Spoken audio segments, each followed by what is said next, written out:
Yo voy a explicar lo que es el polimorfismo. La palabra polimorfismo proviene de las palabras griegas poli y morfo, que significan mucho y forma respectivamente, por lo que podemos comprender que el polimorfismo es literalmente las palabras muchas y formas.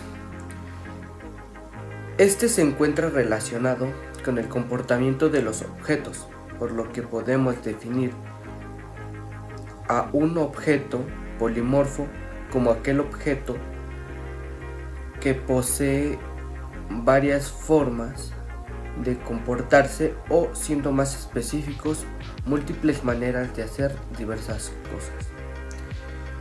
En programación orientada a objetos, por sus siglas POO o en dado caso OPP, es una relajación del sistema de tipos, de tal manera que una referencia a una clase acepta direcciones de objetos de dicha clase y de sus clases derivadas o hijas. Ahora procederé a hablar del concepto de constructor.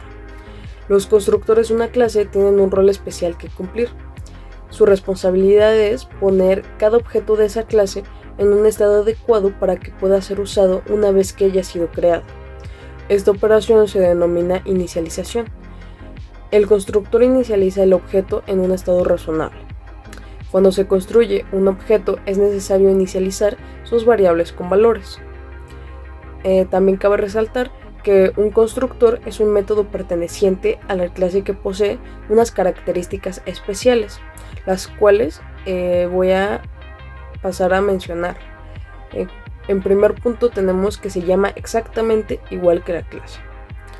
En segundo punto tenemos que no devuelve nada, ni siquiera void. En tercer lugar está que pueden existir varios, pero siguiendo las reglas de la sobrecarga de funciones. Y por último, de que entre los que existan, tan solo uno se ejecutará al crear un objeto de la clase. ¿Qué se requiere para interactuar y comunicarse entre clases? La manera en que los objetos se comunican entre ellos es a través del paso de mensajes. Esto se trata de interfaces específicas que deben ser bien diseñadas a la hora de describir el comportamiento de un objeto dentro de una clase. Estas interfaces se describen como la conexión o frontera entre dos sistemas independientes. Estos dos sistemas independientes son los objetos y la conexión o frontera son los métodos. Recordemos que los métodos son el comportamiento y los mensajes son llamados a una clase.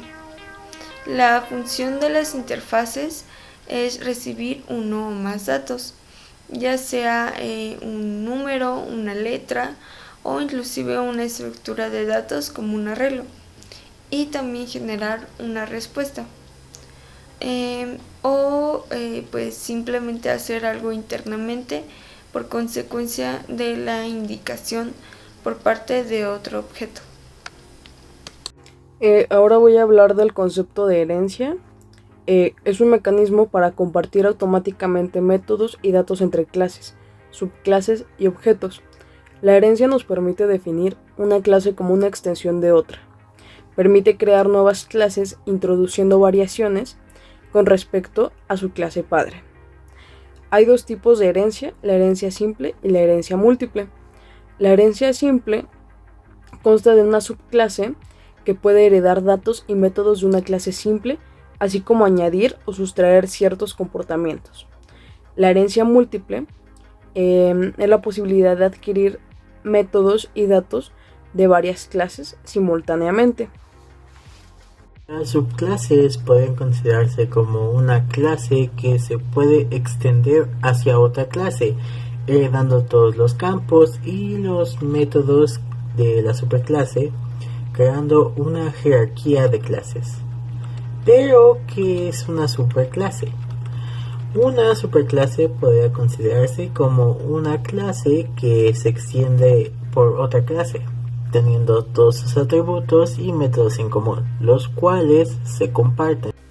¿Cuáles son las ventajas de utilizar las subclases y las superclases en programación orientada a objetos? Primero que nada, evita la duplicidad y favorece la reutilización del código.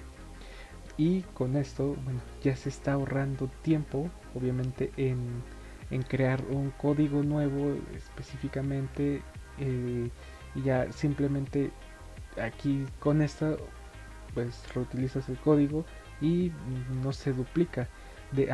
Ahí se genera la herencia.